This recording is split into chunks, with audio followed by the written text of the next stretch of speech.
bienvenue dans une nouvelle vidéo, c'est Alice et je suis ravie de vous retrouver dans cette vidéo parce que je vais vous parler de l'annonce que j'ai faite sur Instagram cette semaine, c'est-à-dire que je suis enceinte. Donc si vous me suivez sur Instagram, vous l'avez déjà découvert, sinon vous le découvrez tout de suite maintenant avec moi et je vais vous raconter mon premier trimestre de grossesse parce que je suis là donc à 14 semaines de grossesse et donc mon bébé est un petit peu la taille d'une petite orange. Voilà, donc c'est pas très grand mais ça commence à prendre de la place et donc voilà, je vais vous parler un petit peu de mon expérience de ce premier trimestre, comment ça s'est passé, comment je l'ai découvert, quels ont été les symptômes, etc. En attendant, on va commencer cette vidéo et je vais commencer par la découverte parce que c'est une question qu'on pose souvent. Comment tu l'as su? Est-ce que tu l'as senti ou est-ce que c'était une surprise, etc. Donc il faut savoir déjà que je ne prends plus ma contraception depuis plusieurs mois, presque un an d'ailleurs. Pas parce qu'on essayait de faire un enfant, mais tout simplement parce que je la supporte très mal, que j'en avais marre voilà, de prendre une contraception, de donner à mon corps quelque chose entre guillemets étranger. Donc d'un commun accord avec mon mari, on avait décidé que je ne la prenais plus, surtout que quand je suis retournée aux États-Unis il y a un an et quelques, la contraception que je prenais était très chère, donc ça faisait en plus des économies là-dessus. Parce que c'est pas comme en France, là c'était pas du tout remboursé, ou très peu, bref, c'est pas la question. Donc comment je faisais? Et bien tout simplement j'avais une application sur mon téléphone qui s'appelle Natural Cycle et en gros qui me permettait, je vous montre ici, de suivre mon cycle tous les mois par le biais de ma température. Donc en fait tous les matins j'avais un petit thermomètre et je prenais ma température et en fonction de la température corporelle, l'application était capable de détecter si j'étais en période d'ovulation ou non. La chance que j'ai, c'est que j'ai un cycle extrêmement régulier, donc ça a été beaucoup plus facile pour moi de le réaliser et de ne pas tomber enceinte grâce à cette application. Sauf que il y a quelques mois, en mai précisément, mon mari et moi on a commencé à parler de bébé, enfin on en parlait déjà depuis quelques temps, mais plus sérieusement, on en avait envie tous les deux, on était totalement prêts. Et sauf que voilà, il y a quand même pas mal de choses qui se passent dans la vie, donc est-ce qu'il y a vraiment un bon moment pour faire un bébé? Je sais pas, et donc on n'avait pas envie vraiment de penser au bon moment pour avoir un bébé, on s'est tout simplement dit, écoute, on n'a qu'à tout simplement arrêter de faire attention, et adviendra ce qu'il adviendra. Voilà, s'il arrive vite tant mieux, s'il arrive plus tard il arrivera plus tard, enfin, ce sera vraiment au feeling, vraiment on voulait que ce soit le plus naturel possible et on s'est dit on verra bien ce qui arrivera. Et donc voilà, au mois de juin on a décidé donc d'arrêter de faire attention et de tout simplement vivre normalement. Et voilà, mois de juillet, j'étais enceinte. Donc on pense, en fonction de mon application, donc qui sait à peu près quand est-ce que j'ovule, que je serai tombée enceinte entre le 12 et le 15 juillet. À peu près, hein, donc ça c'est encore une fois on peut pas être précisément sûr, mais j'aurais ovulé dans ces moments-là. Et donc 2 ou 3 semaines après, je sais plus, donc fin juillet, le jour où j'aurais dû avoir mes règles, parce que du coup l'application me disait toujours quand est-ce que j'allais avoir mes règles, et je ne les ai pas eues. Et comme je disais, mon cycle est très régulier, donc le fait d'avoir une absence de règles, j'ai tout de suite tilté qu'il y avait un petit truc. Donc je devais avoir mes règles un lundi, c'est pratique, c'est précis, un lundi, début de semaine. Je les ai pas eues, mardi non plus, mercredi non plus, donc le jeudi je me suis dit bon je vais faire un test de grossesse. J'ai fait le test de grossesse pour me rassurer, pour savoir en fait, pour vraiment avoir la preuve en image comme on dit. Mais moi je savais déjà que j'étais enceinte, je voulais juste ne pas me faire de faux films en fait, donc j'ai fait le test de grossesse. De toute façon il faut bien faire un test de grossesse, n'est-ce pas? Et évidemment il a été positif tout de suite, donc voilà, j'ai prévenu mon mari le jour même parce que j'étais trop impatiente de lui dire. Et voilà, c'est comme ça que j'ai su que j'étais enceinte, donc ça a été très vite. Donc au final je l'ai su quasiment immédiatement, donc je devais être à peu près à 3 semaines de grossesse. Et donc à partir de ce moment-là, on est très heureux, hein, même si c'est très difficile à réaliser sur le coup. Et sachant qu'en plus au début on ne peut qu'attendre parce qu'on n'a pas un rendez-vous, du moins ici aux États-Unis ça se passe comme ça, je sais pas comment c'est en France, on n'a pas un rendez-vous immédiat pour voir l'échographie, voir que tout se passe bien, etc. C'est que en fin quasiment du premier trimestre, entre la 10e et la 12e semaine en fait de grossesse, donc j'avais largement le temps d'attendre. Donc ça a été très long parce que je ne savais absolument pas ce qui se passait à l'intérieur de moi. Quand c'est la première grossesse c'est toujours l'inconnu. Et donc ensuite sont bien les symptômes. Les symptômes que j'ai eu dès le début, et c'est ça qui m'a fait tilter en fait que j'étais enceinte avant même de faire le test de grossesse, c'est que directement j'ai eu les seins qui ont gonflé, qui ont commencé à faire des formes bizarres, à changer de couleur et à les avoir extrêmement sensibles, surtout vraiment très sensibles, genre à presque plus pouvoir les toucher quoi. Et ça a duré très longtemps, quasiment tout mon premier trimestre de grossesse. Maintenant ils sont toujours gros et plus foncés mais j'ai moins mal donc ça c'était vraiment le premier gros symptôme que j'ai repéré de la grossesse et qui m'a permis voilà surtout de tilter au-delà du test. Ensuite le deuxième symptôme que j'ai vraiment eu c'est la fatigue. Alors là premier et deuxième mois particulièrement j'étais véritablement épuisée. Je pouvais dormir à tout moment de la journée, n'importe quand, enfin j'étais vraiment très fatiguée. Et c'est pas une fatigue genre quand tu rentres du travail ou que t'as eu une grosse journée et que tu t'écroules sur le canapé. C'est vraiment une fatigue qui t'achève complètement quoi. Tu ne peux plus rien faire. Donc ça a été assez perturbant et ça a beaucoup surpris mon mari qui comprenait pas pourquoi je pouvais m'endormir en moins de 3 secondes sur le canapé et ronfler. Mais j'en avais vraiment besoin quoi, fallait que je dorme, je ne pouvais plus du tout, j'avais vraiment plus d'énergie du tout. Ensuite l'autre symptôme que j'ai repéré un petit peu c'est les odeurs. Il y a certaines odeurs que je ne pouvais absolument plus sentir. Donc ça me l'a pas fait tout au début, ça s'est fait progressivement au cours du deuxième mois. Petit à petit je n'ai plus pu sentir la nourriture et surtout la viande quand elle était en train de cuire. L'odeur de la viande qui cuit c'était totalement terrible et insupportable pour moi. Je ne peux d'ailleurs toujours pas sentir la viande qui cuit. Donc évidemment ça a été très dur d'en manger. Et c'est principalement les 3 gros symptômes que j'ai eu au premier trimestre. J'ai eu très peu de nausées, j'ai été très peu malade, sauf évidemment quand j'étais écœurée par l'odeur de la viande. Mais sinon je n'ai jamais vomi, je me suis jamais vraiment sentie malade et ça c'est top. J'ai eu beaucoup de chance par rapport à ça. Mais sinon voilà c'est à peu près tout. Après si il y a quand même un autre symptôme que j'ai repéré, mais ça c'est plus au niveau...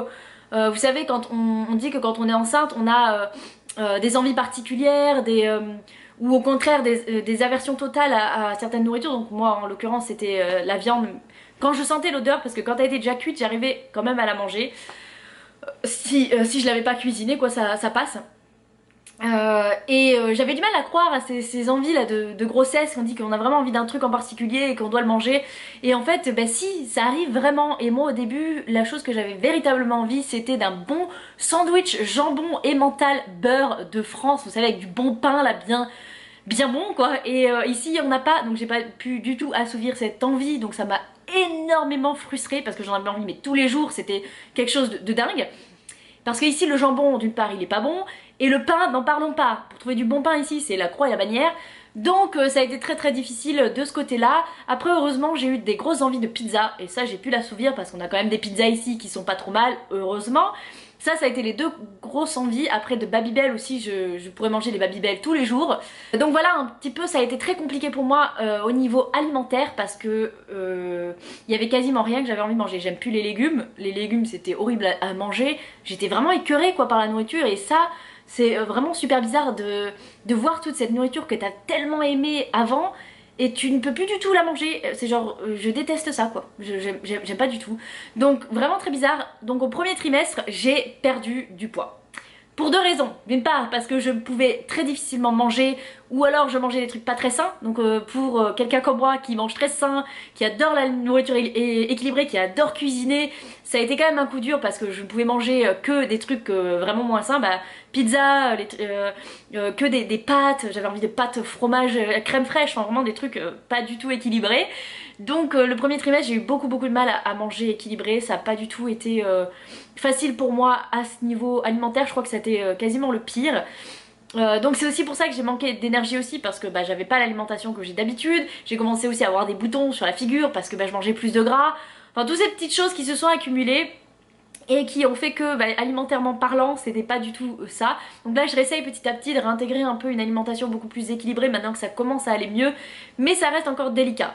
Donc pour pallier à tout ça j'avais quand même des vitamines à prendre tous les jours, des vitamines spéciales pour la grossesse hein, pour voilà vraiment compléter mon alimentation et être sûre que j'ai tous les apports qu'il faut pour moi et pour bah, le développement de mon bébé.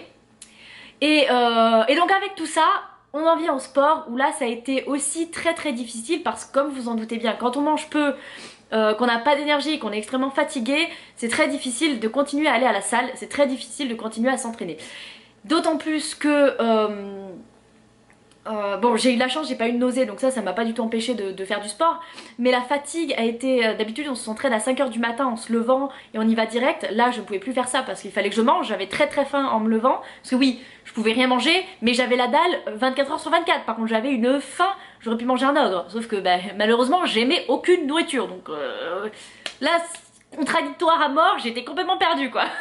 Mais donc voilà, l'entraînement ça a été complètement irrégulier. Il y a 2 semaines où j'ai pu y aller 3 fois, il y a des semaines où j'ai pu y aller que 2 fois, il y a des semaines où j'ai pu y aller qu'une fois, mais j'ai essayé de toujours y aller au moins une fois, voilà, de me sortir d'ici, d'aller au moins marcher, enfin de faire quelque chose pour continuer à rester active malgré toutes ces difficultés de la grossesse, parce que ça me donnait vraiment à cœur. Je sais que je peux m'entraîner. Donc comment j'ai fait? Tout simplement, j'ai écouté à fond mon corps pour savoir où étaient mes limites, pour savoir quel poids je pouvais porter, quel poids je ne pouvais pas. Donc au tout début de ma grossesse, le premier mois, j'ai réussi à continuer à porter pas mal de poids. Alors évidemment bien moins que ce que je faisais avant, bien évidemment.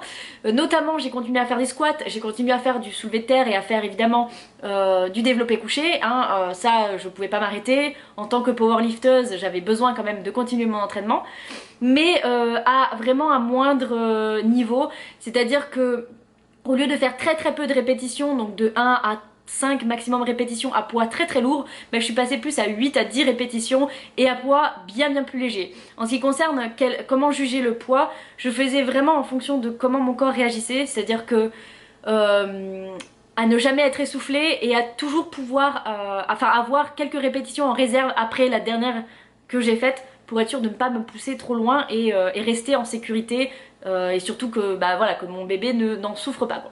Donc ça c'était vraiment écouter à fond mon corps et savoir où sont mes limites, qu'est-ce que j'étais capable de faire, qu'est-ce que je n'étais pas capable de faire, et j'ai vraiment jugé par rapport à ça tous mes entraînements pour faire vraiment de façon la plus sécure, je sais pas si ça se dit en français, possible, bref, pour rester en sécurité, nous deux. Voilà. Donc au niveau sport, je vous raconterai aussi beaucoup plus en détail dans une autre vidéo, pareil pour l'alimentation. Là encore une fois j'aimerais vraiment juste vous partager mon expérience pour vous montrer un petit peu comment ça s'est passé, et après j'irai bien plus dans les détails parce que bah, je vais vous raconter aussi mon 2e et mon 3e trimestre au fur et à mesure. Là par contre vous pourrez voir tout le suivi, vous pourrez voir exactement comment je m'organise et qu'est-ce que je fais. Parce que là je vais enfin pouvoir revenir à une petite routine régulière, sachant que je vais vachement mieux, je sais pas si ça se voit mais je retrouve de l'énergie enfin. Donc voilà, en gros les symptômes au niveau de l'alimentation et au niveau du sport, comment ça s'est passé pour moi ce premier trimestre. Donc beaucoup d'irrégularités, beaucoup de montagnes russes émotionnelles aussi. Il y avait des jours où j'étais totalement au plus bas, où je détestais mon corps et ses changements, parce que le fait en fait de manger peu et de ne faire plus de sport comme avant et surtout pas à un niveau où j'étais, forcément je perds du muscle. Donc en perdant du muscle j'ai perdu du poids, en mangeant moins également. Et forcément quand tu perds du poids de cette manière là et que tu t'entraînes plus comme avant, bah il y a le gras qui refait surface un petit peu aussi, vu que je mangeais quand même moins sain. Et donc j'ai les poignées d'amour qui ont commencé à apparaître, un peu de cellulite derrière les cuisses, voilà, j'ai commencé à me ramollir et je le sens dans mon corps. Et ça, les jours où mes émotions étaient fragiles, je sentais que c'était la fin du monde pour moi. Je pouvais me mettre à pleurer en moins de 3 secondes. Après je savais que c'était les hormones, donc je l'ai pris vraiment, j'ai laissé aller, j'ai laissé filer mes émotions, je les ai laissées se vider et j'ai continué. Et les jours par contre où j'étais vraiment bien, je me regardais dans la glace, je dis ouais mon corps il change, j'ai les hanches qui s'élargissent au taquet, je deviens, enfin j'ai un corps qui change complètement.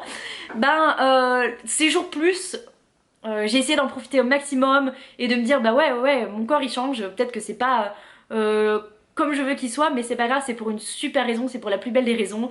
Et puis voilà, c'est pour 9 mois quoi, c'est pour grandir une vie à l'intérieur de moi, donc c'est pas grave.